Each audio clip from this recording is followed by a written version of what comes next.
There kingdoms.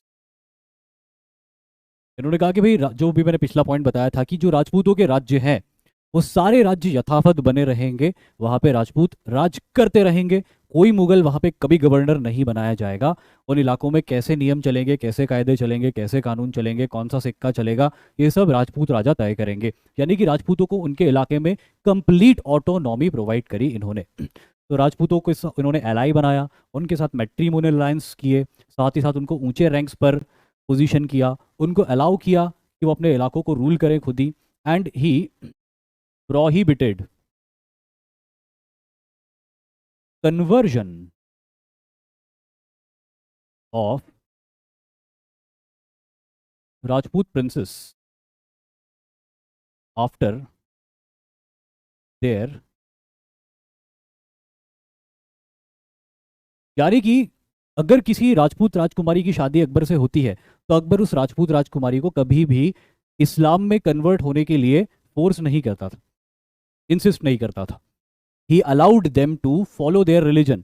In fact ये भी हमको लिटरेचर्स में सुनने को नहीं, पढ़ने को मिलता है कि इन्होंने कई अपने फतेहपुर सीकरी के अंदर मंदिर भी बनवाए थे अपनी कुछ राजपूत रानियों के लिए, ताकि वो वहाँ पे पूजा पाठ कर सके। अकबर खुद भी कई बार तिलक लगा के दरबार के अंदर चला जाता था। तो हिंदुओं के लिए अब देखो अकबर का दाव, अकबर ने जो ये चाल चली थी, देखो अकबर ने जो भी किया था अच्छा किया।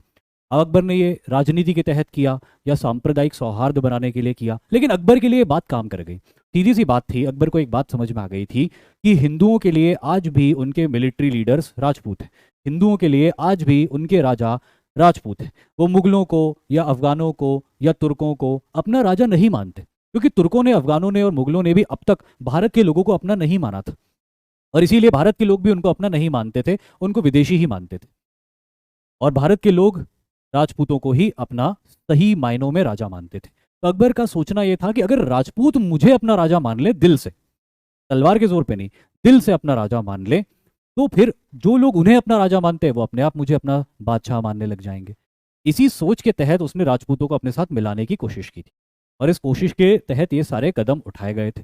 साथ ही साथ अकबर ने जजिया जैसे टैक्स को भी बैन कर दिया था। अब जजिया जैसे टैक्स को अकबर ने बैन किया, मथुरा और उसके आसपास के इलाकों के मंदिर में तीर्थ यात्रा के ऊपर जो टैक्सेस लगा करते थे उसको भी अकबर ने इमीडिएट इफेक्ट के साथ में बैन कर दिया था। तो इससे क्या हुआ कि जो हिंदू पॉपुलेशन थी, मेजॉरिटी पॉपुलेशन थी भारत की, उस मेजॉरिटी ऑफ पॉपुलेशन के अंदर अकबर को लेकर बहुत ही एक अफेक्शन आना शुरू हो गया, अकबर को लेकर एक फेवरेबलिज्म आना शुरू हो गया कि यार ये तो अच्छा रूलर है, इसने तो हमारे मंदिरों के ऊपर दर्शन के लिए जो टैक्स लगता है वो हटा दिया, हम पे जो जजिया टैक्स लगता है रिलीजन के नाम पे वो हटा दिया, साथ ही साथ जिन राजकुमारियों से विवाह किया उनका धर्म परिवर्तन भी नहीं किया, और हमारे योद्धाओं को ऊंची ऊंची रैंक्स और पोजीशंस दी। तो सबके मन में क्या इंप्रेशन आया अकबर का कि ये अच्छा रूलर है। और अकबर जानता था कि भारत में फौज के दम पर जीता तो जा सकता है, लेकिन उस जीते हुए को अगर मेंटेन करके रखना है लंबे वक्त के लिए तो भारत के लोगों को साथ में लेके चलना पड़ेगा। और इसीलिए अकबर का ये अच्छा कदम था या उसकी मजबूरी थी कि उसको लोकल पॉपुलेशन के साथ में क्लोज अलायंस बनाना पड़ा। अकबर को मिलिट्री अलायंस भी चाहिए था, अफगानों के ऊपर उसको भरोसा नहीं था क्योंकि अफगान मुगलों के बड़े दुश्मन थे, इसीलिए राजपूतों के ऊपर उसको भरोसा हुआ। अकबर का खुद का जन्म भी तो एक राजपूत किले के अंदर ही हुआ था, एक राजपूत राजा ने ही तो इनको शेल्टर दिया था। इनके फादर की जब कोई मदद नहीं कर रहा था तब मालदेव राठौड़ ने इनके फादर की मदद के लिए हाथ बढ़ाया था।